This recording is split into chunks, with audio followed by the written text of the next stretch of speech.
Turabashuhuje inshuti tuboneraho no kubaha ikaze muri iki gitondo cyo kuri uyu wa mbere tariki 22 z'ukwezi kwa kane 2024, aho tugarutse tubagezaho amakuru ku mirwano iteye ubwoba, imirwano y'akasamutwe yongeye kubyuka ica ibintu hagati y'umutwe wa M23 ndetse n'igisirikare cya Congo FARDC, ari nako tuza kurebera hamwe imibare yamaze gushyirwa ahagaragara y'ingabo z'u Rwanda RDF ngo ziri ku butaka bwa Repubulika ya Demokarasi ya Congo zirimo gufatanya n'umutwe wa M23 mu kwigarurira ibice bigiye bitandukanye. Turaza no kurebera hamwe ukuntu imitwe isanzwe ibarizwa mu ntara ya Ituri ni imitwe isaga 5 yamaze kwihuza, yose ikaba yamaze kwinjira muri Wazalendo, aho uyu mutwe wa Wazalendo usanzwe ufatanya n'igisirikare cya Congo FARDC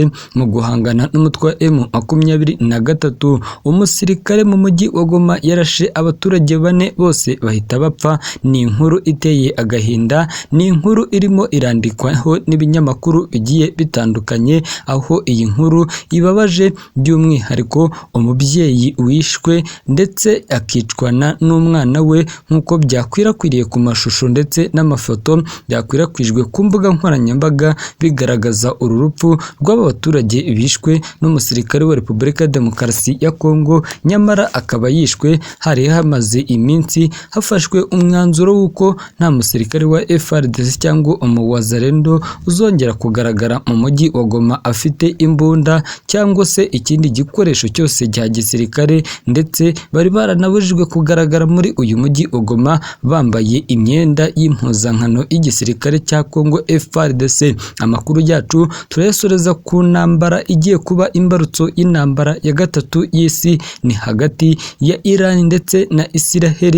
Ubu Iran iri mu marembera, ibitero bya Israel bikomeje kuyishegesha nyuma y'uko Israel igabye igitero igasenya ububiko bwa nucleaire. Amakuru dufite nuko Iran nayo itaryamiye aho, ahubwo nayo isaha ku isaha ishobora kongera kugaba ibitero bikomeye cyane, dore ko Israel ubwo yagabaga ibitero yagabye ibitero ku bihugu bitatu icyarimwe birimo Iran, Israel, Iraq ndetse na Syria, nyuma y'uko Israel ishinjije ibi bihugu kuba abafatanyabikorwa ba Iran mu bisasu birenga 300 bagabweho na Iran mu ntangiriro z'uku kwezi. Wowe icyo nkwisabira, reba munsi ya video kandi subscribe, ubundi amakuru yacu urusheho kuyakurikirana uko bwije nuko bukeye. Biteye ubwoba, ibintu byahinduye isura, imvura y'amasasu, imvura y'amabombe arimo aracicikana, ni ku mirwano karundura, ni ku mirwano iteye ubwoba yongeye kuramukira muri teritwari ya Rucuru, aho inyeshyamba z'umutwe wa M23 zongeye kubyuka zisukaho ibisasu n'ingabo za leta ya Congo FARDC, dore ko ibingibi bigiye ahagaragara nyuma y'uko birimo kuvuga ko ari ingabo z'u Rwanda RDF ngo zirimo guhangana n'igisirikare cya Congo FARDC, ndetse hakaba hashyizwe hanze imibare bivuga ko ari y'ingabo z'u Rwanda ziri ku butaka bwa Repubulika Iharanira Demokarasi ya Congo. U Rwanda rurashinjwa kuba ruri muri Repubulika ya Demokarasi ya Congo ruhafite n'abasirikare babarirwa muri 300 nk'uko ibinyamakuru bitandukanye by'umwihariko Boronga ibivuga. Igitangazamakuru kivuga ko amakuru cyahawe n'abantu bo mu burengerazuba bw'isi. RDF kandi ngo ishinjwa guha imyitozo igisirikare cy'inyeshyamba z'umutwe wa M23, bikavuga ko icyo kigo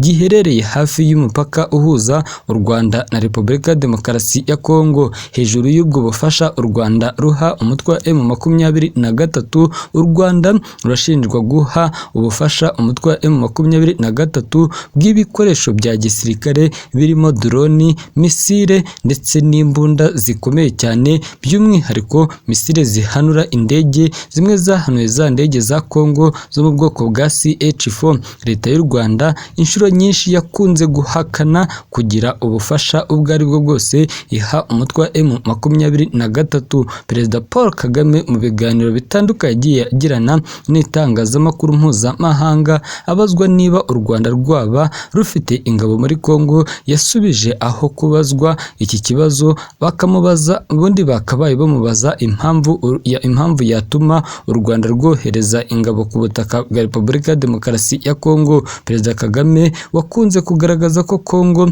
nk'ikibazo ku mutekano w'u Rwanda ahanini bitewe n'imikoranire y'ingabo z'iki gihugu zimaze igihe zifitanye n'umutwe wa FDLR bahuje umugambi wo guhungabanya umutekano w'u Rwanda, ndetse FDLR bahuje umugambi wo gushaka ukuntu bahirika ubutegetsi bw'u Rwanda, dore ko ubu ngubu bitari Kongo yonyine ahubwo byamaze kuba ihuriro ry'ingabo za leta y'u Burundi ndetse n'aba FARDC n'aba Wazalendo ndetse na FDLR bose bakomeje guhurira kumushaka ukuntu bahirika umutekano w'igihugu cy'u Rwanda, dore ko Perezida Ndayishimiye Evariste na Felix Antoine Tshisekedi bo biyemereye ko bagomba gukuraho ubutegetsi bubi muri guverinoma y'u Rwanda. Ibi ni ibibaye mu gihe mu mujyi wa Goma naho imiborogo n'agahinda ikomeje kwiyongera. Umusirikare wa Repubulika ya Demokarasi ya Kongo yarashwe yakubiswe n'abaturage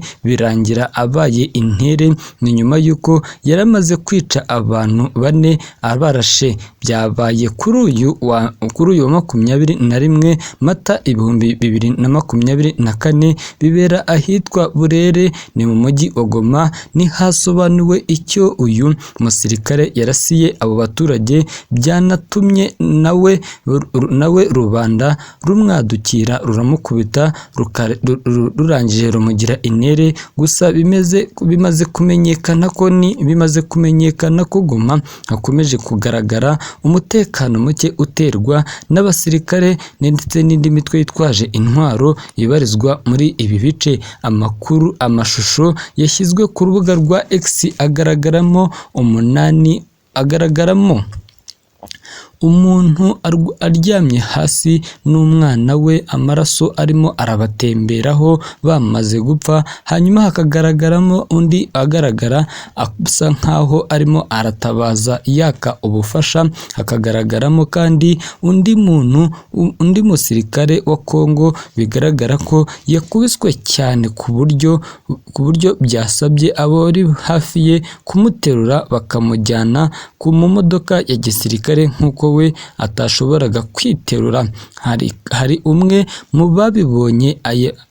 babonye aya mahano wavuze ko abasirikare ba leta ya Kongo bakomeje kwica abaturage biturutse mu kuba bafite inzara kubera ko badahembwa, bari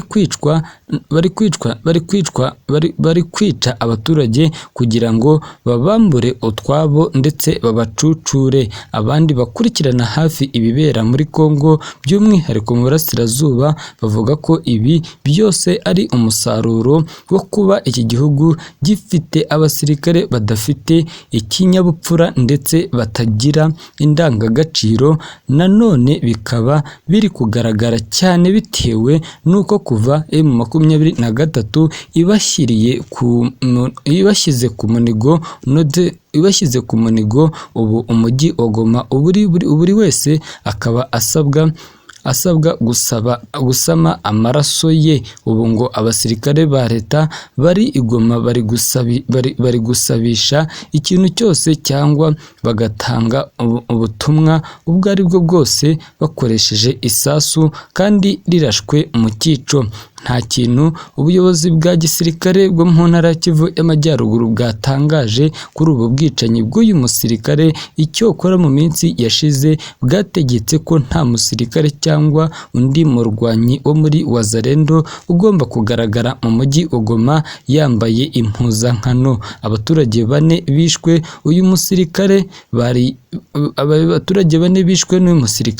bariyongera kuri 48 bose bishwe muri uku kwezi kwa Mata hamwe n'abandi biciwe mu ntara ya Ituri, bose bikavugwa ko bishwe n'abasirikare ndetse n'abawazalendo, by'umwihariko abenshi bakaba barimo kwicirwa muri uyu mujyi wa Goma mu ntara y'Ikivu y'Amajyaruguru. Ibi byose ni ibigaragaza ubuyobozi bubi bwa Perezida Felix Antoine Tshisekedi, by'umwihariko ni n'ibyatangajwe n'umuyobozi wa sosiyete sivile wagaragaje ko Perezida Felix Antoine Tshisekedi yamaze gufata ingingo y'imari akayikoresha i Kinshasa, mu gihe abo mu bice bitandukanye byo muri izi ntara aribo bakomeje guhura n'inzara ku rwego rukomeye cyane. Bikaba ari nayo mbarutso ikomeje gutuma abasirikare b'aba FARDC bagaragaraho ibikorwa nk'ibi byo kwica abaturage bashaka kubatwara imitungo yabo.